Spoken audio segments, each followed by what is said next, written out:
Kuasa hukum keluarga Brigadir J pernah menuduh Rosanna memalsukan dokumen OI. Ini kata Iwan Fals.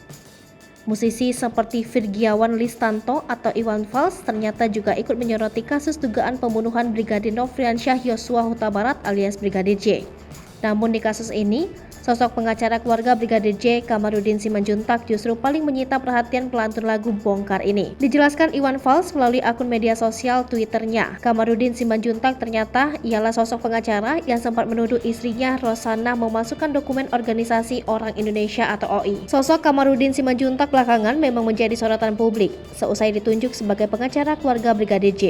Seperti diketahui, Brigadir J ialah anggota polisi yang tewas dalam kasus polisi tembak polisi di rumah dinas Irjen Verdi Sambo. Selama mengawal kasus tersebut, Kamarudin Simanjuntak menuding banyak kejanggalan dalam kasus tersebut, termasuk juga tudingan Brigadir J meninggal dunia bukan karena baku tembak dengan Baradae, melainkan ada dugaan penganiayaan dan penyiksaan. Kadif Humas Polri Irjen Dedi Prasetyo baru-baru ini meminta kuasa hukum keluarga Brigadir J tidak memberikan pernyataan di luar kompetensinya sebagai pengacara kepada publik.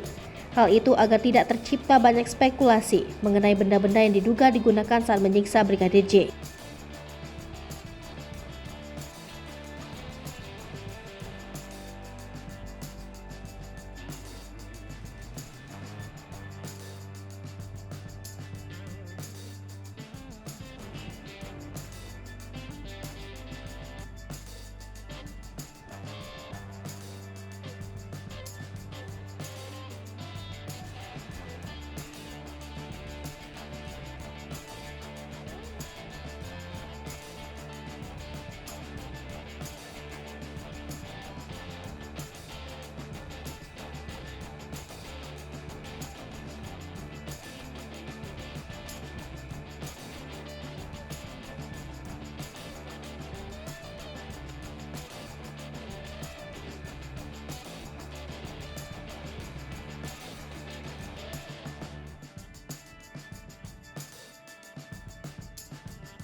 Hai pemirsa Sri Popo TV, jangan lupa komen, like, dan subscribe, serta tonton terus berita-berita terupdate lainnya ya.